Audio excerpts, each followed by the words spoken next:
Hi, good afternoon, everyone. Thank you for being here, and thanks, Bettina, for that introduction. My project today that I'm here to share with you, I've been working on for the past 2 quarters in the FMP program. Currently, it's titled, it's kind of changing, Women of Color, Intersectionality, and the California Prison to Employment Program.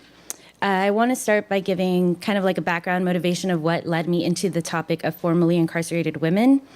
And my interest really developed after seeing the experience of my late aunt and the effects that her repeated incarceration had on the lives of my cousins growing up, and how their lives developed differently because of her involvement with the criminal justice system. And so in looking at formerly incarcerated women, I wanted to understand their experiences, and in doing so, I employ a feminist lens, which Bettina has been helping me with a lot, because I am a sociology major, so working with feminist theory has been a bit of a stretch, but something I've become very comfortable with because it ties into my topic really well. So working within this perspective is where I find that the multiple identities women have and carry with them in their everyday lives intersect in ways that limit their chances to break away from the cycle of incarceration. So, go back there. So just to give you a general idea of what my project actually is I focus on the state of California, and currently California has 34 correctional facilities, 4 of which are designed for women in particular. As a result of conditions of a severe overcrowding that California experienced, in 2001, the California Supreme Court was presented with a case called Brown versus Plata, in which California prisoners were, the case argued that California prisoners were suffering cruel and unusual punishment because of overcrowding.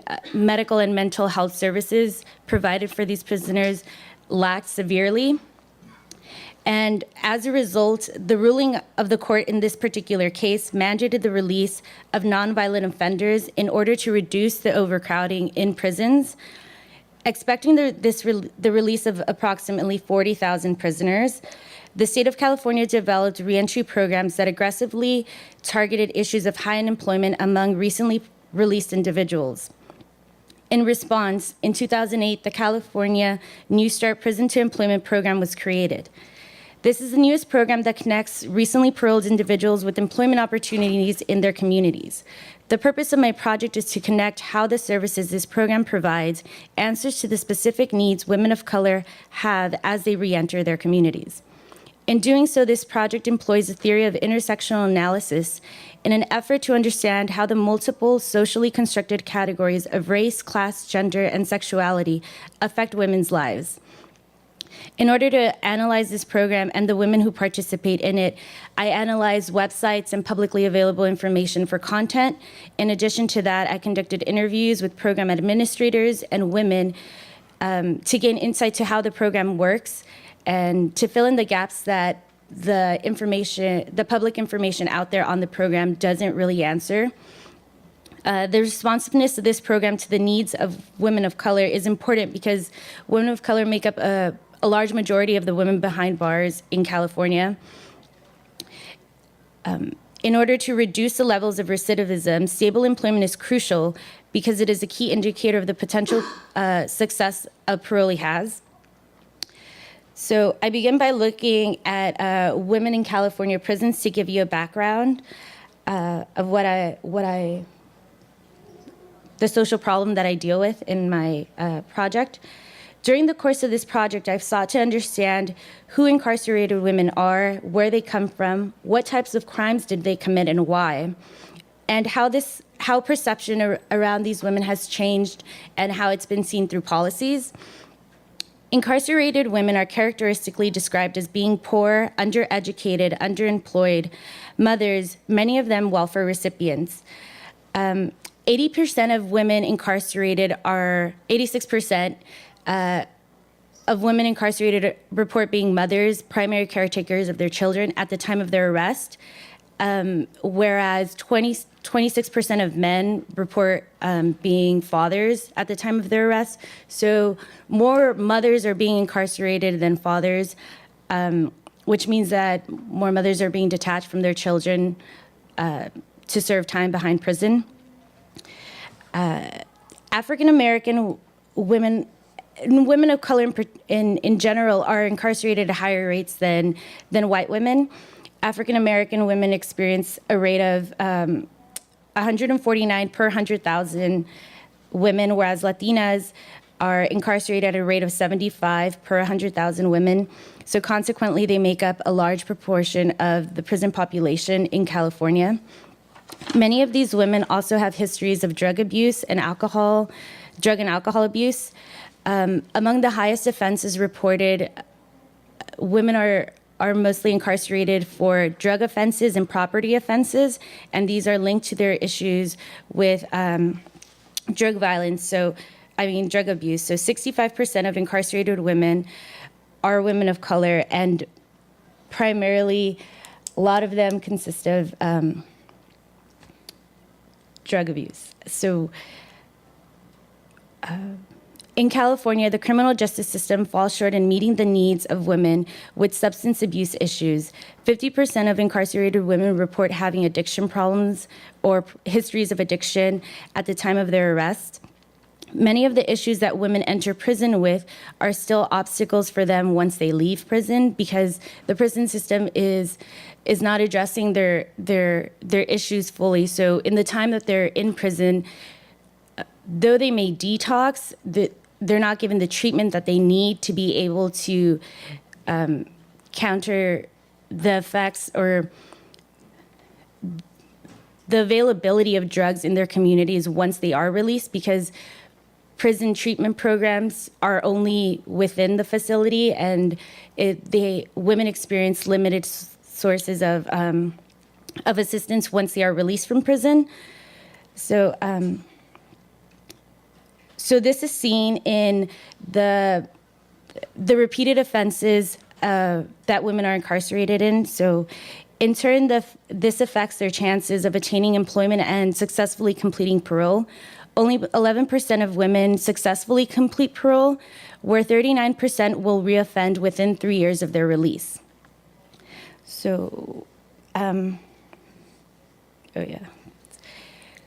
So for my project, I used the theory of intersectionality. So here, I'll explain it so we can see how it ties into their lives. Reentry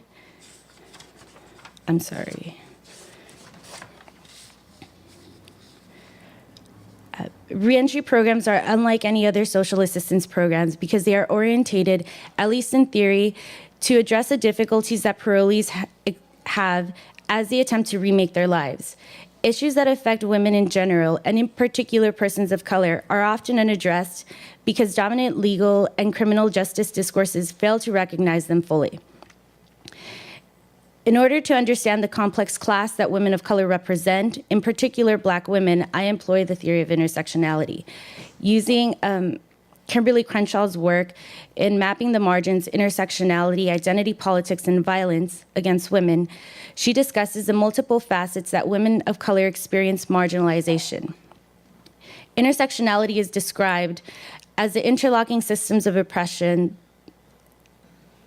They are the result of systems of oppression. So these systems, there's two main ones that I focus on in my project, a patriarchal system of gender and a race code that provides images allegedly defining the essential nature of Black women. A woman's race and criminal characteristic intersect as a result of these systems of oppression. Women are also racialized, sexualized, and in a class position. So it is within this framework that many women can also be mothers and have multiple problems with addiction and destructive emotional patterns, which we see in their drug abuse and drug offenses. Therefore, to understand how these socially constructed identities of race, class, gender, and sexuality affect the everyday lives, each identity must be understood as equally important and overlapping. No one identity of a woman can be given attention without addressing the conditions of the other.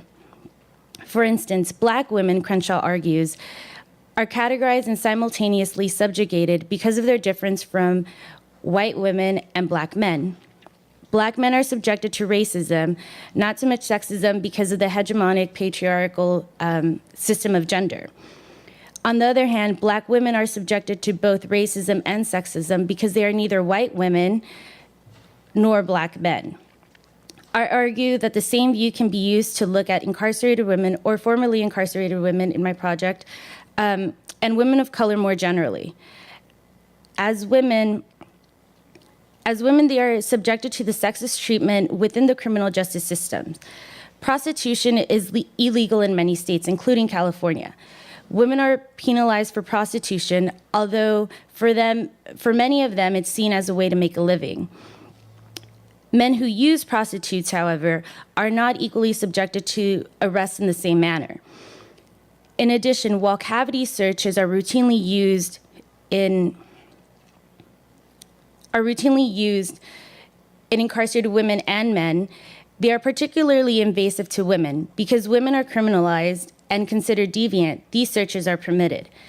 The legal and criminal justice system here pays little attention to the rights that women have to their bodies, because their identity as a criminal takes precedence over a more humane and less punitive treatment. So the way I look at this, I use this framework is to understand that formerly incarcerated women of color, you cannot separate their identity as a woman of color from their class status, because it's all interlinked. And so you have to understand them as their identities intersect in different ways.